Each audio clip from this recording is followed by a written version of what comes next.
Today we're down at Saddle Key in the Bahamas, and we noticed that our Dodger had a rip in one of the seams. So in order to repair that, we are going to use our speedy stitcher and go out and re-stitch it by hand. The speedy stitcher is nice because one, it doesn't use any electricity, you do it all by hand, and then two, you can do the repair in place. Like for our Dodger, for example, instead of pulling the whole Dodger off of the boat, bringing it in here and then putting it underneath Lisa's sewing machine, we can go out and do it by hand.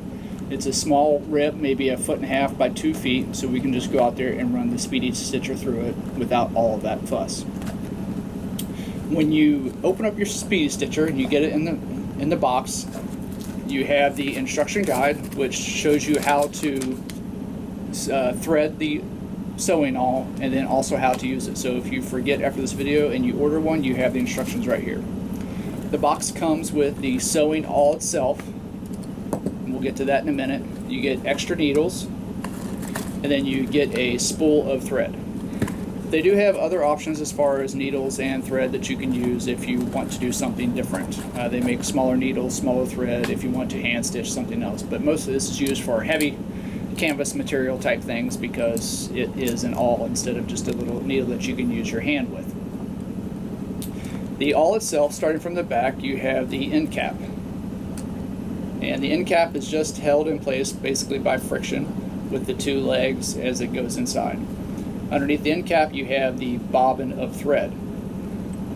So you spool the thread around your bobbin, insert it back in the top, put your end cap on, and then your thread comes out of the hole here. This is the tension post. It's basically just a tack drove into the wooden awl, and this is how you get your tension on the thread.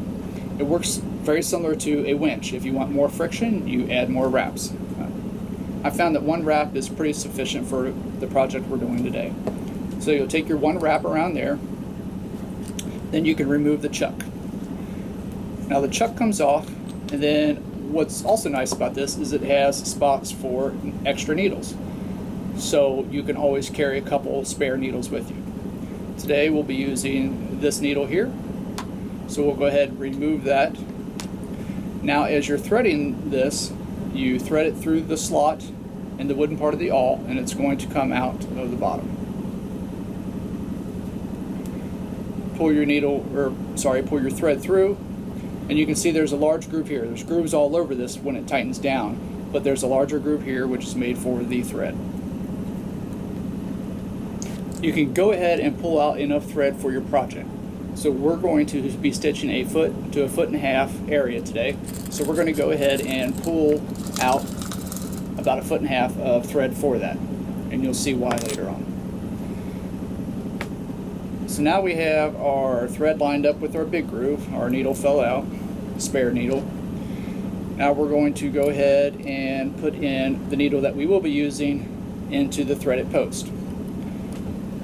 There is a groove on one side of the needle. The other side is round, but you line up that groove with the groove on the threaded post, and then that's how you're going to thread the eye of the needle. You want to go down through the groove side. Then you'll bring your thread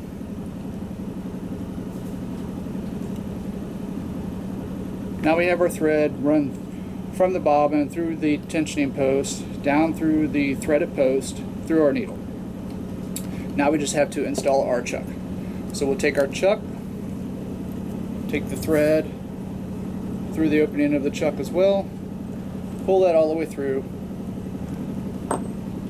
and tighten up the chuck. Now that the thread is in place and the chuck's in place, we are ready to go get started on our sewing project. Now we're out here back by the Dodger that we're going to be repairing today. You can see here the zipper has separated from the canvas on the Dodger. So we're going to go ahead and stitch that. Now the way this works is you're going to insert the needle all the way through first, through both layers of canvas.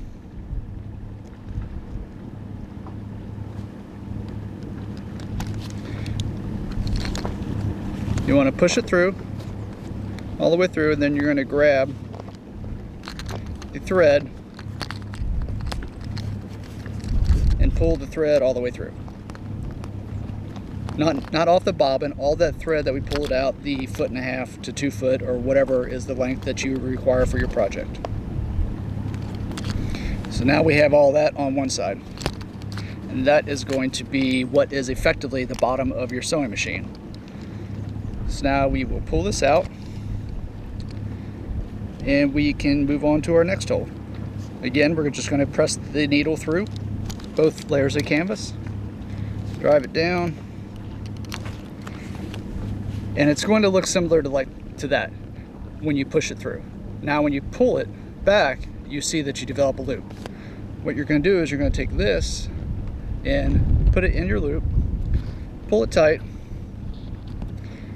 and now keep tension on that, and when you pull the awl back, you make a little stitch. And that's basically all you're going to do the entire way. So we'll go up to the next spot, drive it in, push it far, pull it back, we have our loop, and in goes the tail of our thread. Pull that tight, keep a little tension on it, pull the awl back, and we got another stretch. And that's all we do.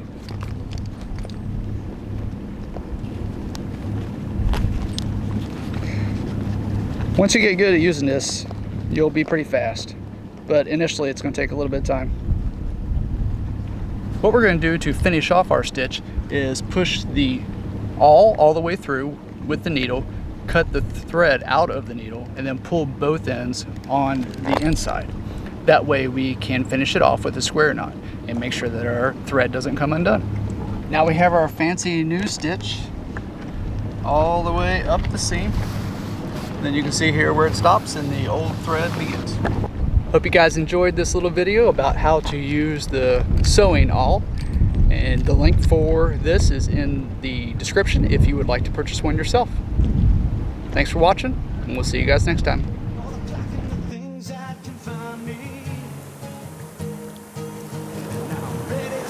I'm ready